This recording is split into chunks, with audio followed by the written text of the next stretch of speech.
Hi everybody, Happy New Year. I'm Mike Garska with Success Tool Chest and findamentor.com. Welcome to the first episode for 2018 of Help Me Communicate, where I help you become a better communicator. I hope everybody had a great holiday season. Let's blow into 2018 and all become better communicators. That's the intention for putting out this video on a weekly basis. We're here every Wednesday morning at 10 a.m. Mountain Time. And to start the new year off, I want to share with you the most important tool that everyone can use to become a better communicator. And what is that tool? What do you like to talk about? What things get you engaged in a conversation? Things that interest you. People like to talk about things that interest them. People like to talk about themselves. And so it's quite simple. The best tool to use to engage people, because our intention when we're in any kind of a human interaction process or connecting or communicating with any people, is to get them to engage with us. And so the best way to do that is to ask them questions. That's the number one technique.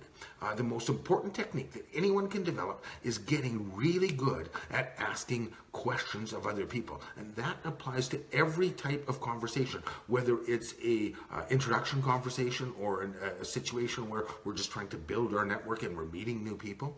It's really important to have a list of questions to ask. It applies to crucial conversations or sensitive situations, knowing the right questions to ask to engage people.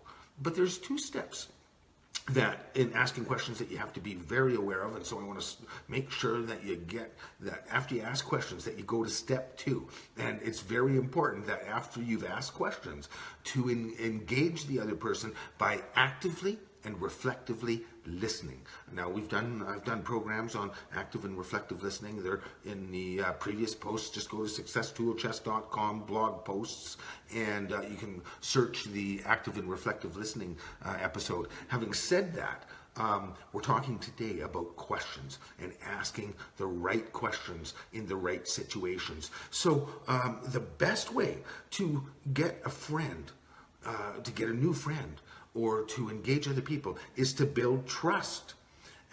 And the best way to build trust, to get people to trust you more, is to get them to actually talk about themselves, to ask about them, to show that you truly care about the other person. When I perceive that somebody cares about what I think and how I feel and what interests me, I gain trust in that other person. So that's why we ask, one of the most important things to ask questions, because it helps build trust. When people are talking about themselves and they see that you're actively listening and engaged, they tend to trust you more. So what kind of things do you ask and why do you ask them? Well, it really depends on the situation. Do you struggle with breaking the ice? Do you struggle with building your network? Do you want to build a bigger network of friends or business colleagues? If that's the case, then the questions that you ask are quite simple. First of all, when we're breaking the ice, we want to keep the questions somewhat light. So ask questions about the weather. These are common things, but it gets people engaged. And then after they start talking about the weather, they might embellish on something that you can pick up on and hear a key word or something that like a word that they, the voice tone goes up or something. When you hear something like that, then ask more about what that situation is. Things like work. It's common in North America for people to talk about work because people like, typically when we're working in a particular area, we're interested in that area. So people like to talk about those things. So ask questions about their work. Other good ice-breaking questions is to ask about children or grandchildren, or ask about dogs and cats. Those are some good icebreakers. Dogs, cats, pets, children, grandchildren. Ask about weather, talk about weather, ask how they feel about weather or what they think about it or what kind of weather they like. Ask about sports or hobbies, any kind of hobbies. And what you'll find, now I've been focused on asking questions because I've been in sales. I was in sales for the biggest part of my career, and I made over 30,000 face-to-face sales calls by the time I was 35 years old. And in that sales process, I learned to ask a lot of different types of questions by feeling out the other individual. So I got good at reading other people and knowing what questions to ask. And I got better at it as I went along, because as I asked people about themselves and different questions, I learned a lot about a whole bunch of different things. And I've gotten to the point now where I can have conversations about on just about any topic, because over my life, I've asked a lot of questions, and so I've learned a lot of information. When we ask questions and actively listen, we learn a lot of information. People feel engaged, and when I show that I can ask intelligent questions about any topic, that gets people engaged. They respect me more, and trust begins to build. So, the best thing you can do is ask a lot of questions. Keep them light if you're just building your network and keeping them engaged. And remember, if somebody asks you a question, answer it quickly, thoroughly, and specifically and concisely. And then ask another question, because people like to talk about themselves. I'll give you a perfect example about breaking the ice and how when people talk about themselves a lot, their perception seems to be, when I'm actively listening, the other person's perception is that I'm a really nice guy. So an example of that was back when I owned cellular phone stores. We were on an annual dealer event. So a dealer event. All the dealer principals, dealer owners of stores were invited to an annual event with all the vice presidents of the major cellular carrier network. And so my local VP introduced me to the new VP of Dealer Relations. Oh, I got a problem here with the phone. There we go, we're better. So Brendan says, Mike, George, Mike. And I got introduced, and later on in the evening, I got a chance to do some one-on-one talking with George, and I found out quickly that he liked horses. And my dad had horses, so I knew a little bit about them, so I had a few key questions that I could ask, because I was somewhat, knowledgeable about the animals. And what happened was, for 15 or 20 minutes, George talked about him and his horses and his passion for his horses. Now, the next day, Brendan came to me and said, Mike, George thought you were one of the nicest guys ever, And the reality was, I don't think I spoke more than 5 or 10 lines. The majority of the conversation was carried by George, answering the questions that I had asked him. And he perceived me to be one of the nicest guys in the dealer network, because I focused the conversation on George and what interested him, and I was able to have an intelligent conversation about that topic. So the message here is, ask about the other person, find out what interests them, and then ask them about that with a genuine, sincere desire to learn about what they're talking about. If I know something about it, I'll ask a couple of key questions, and then I'll learn more about that topic.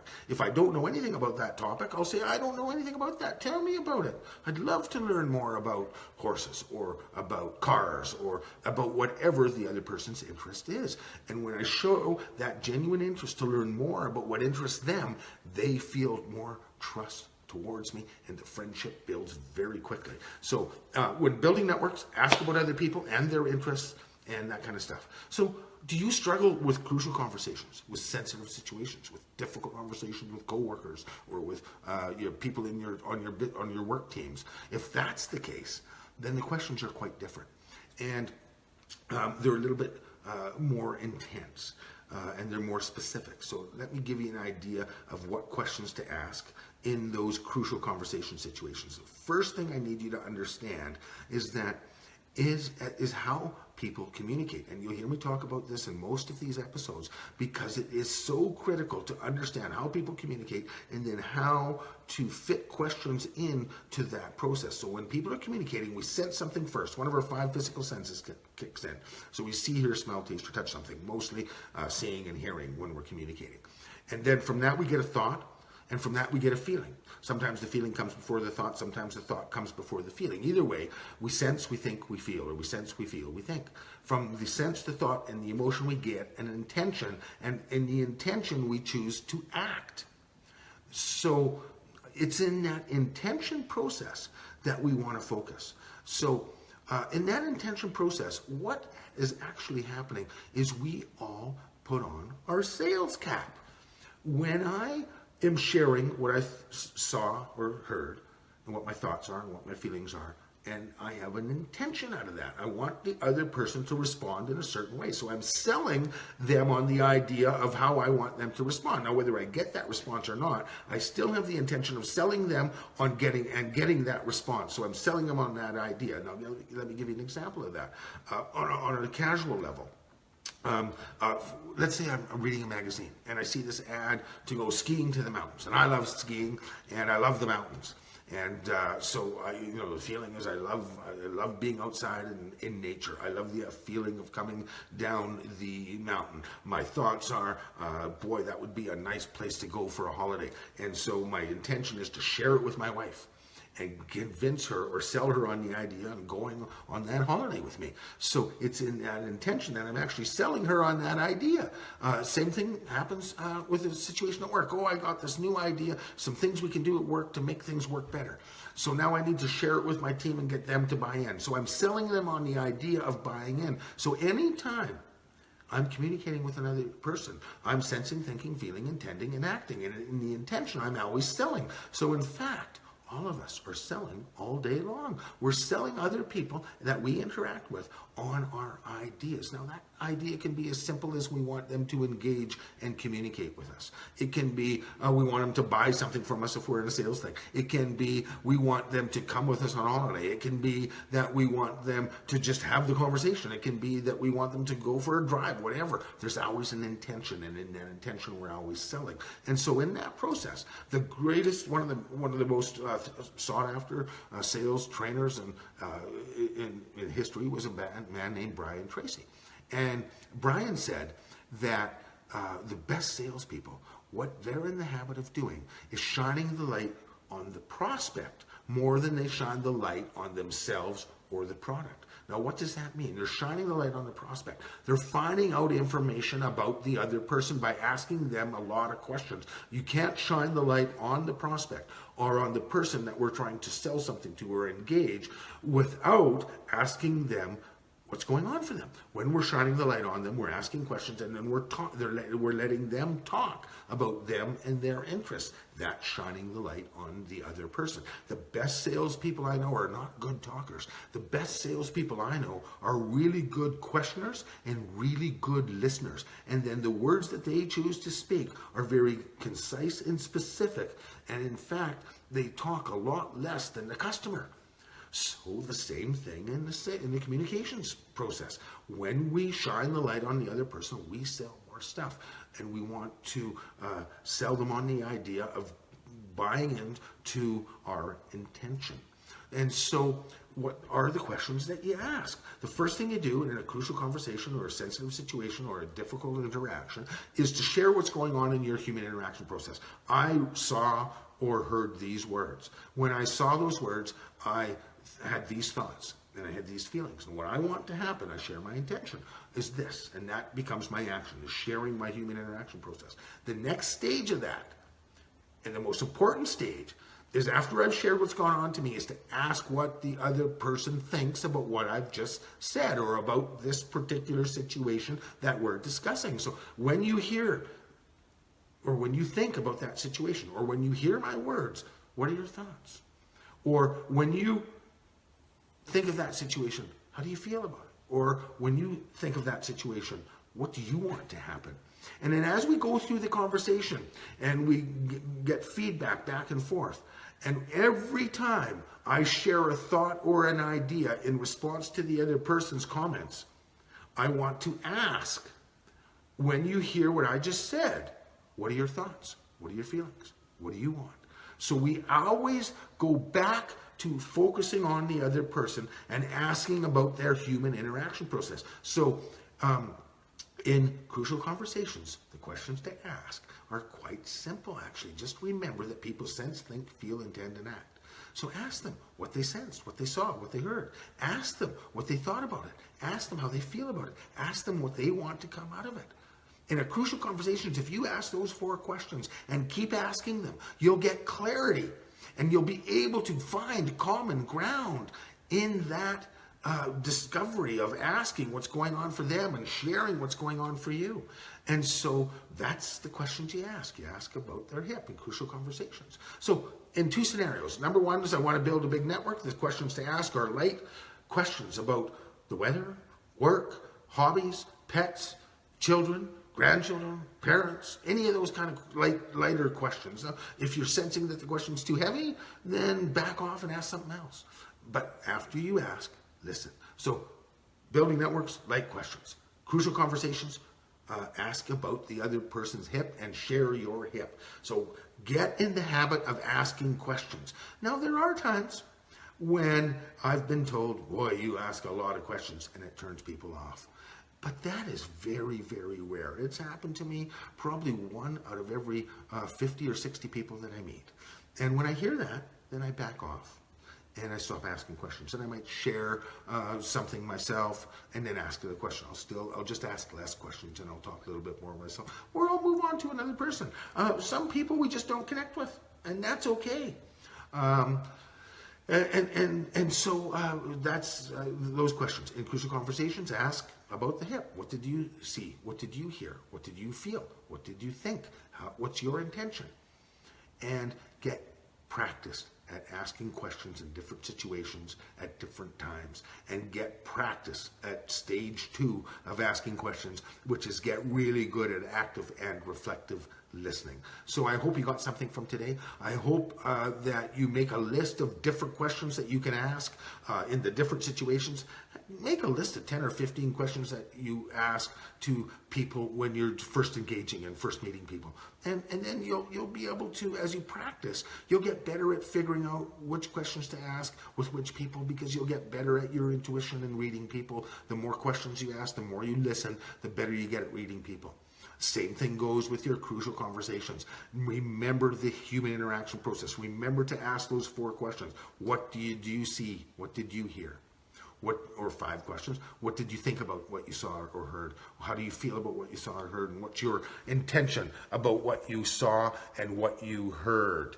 And that's the key questions in crucial conversations. And like I said, tune into that active listening. Don't forget to like our page.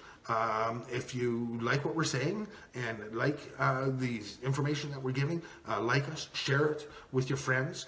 Check out Success Tool Chest, the blog. We post all of our Help Me Communicate blogs in the blog section of Success Tool Chest. We also offer a great contact, communications, and masterminding course to help you become a great communicator, to share all the different do's, don'ts, and that you do in the communications process.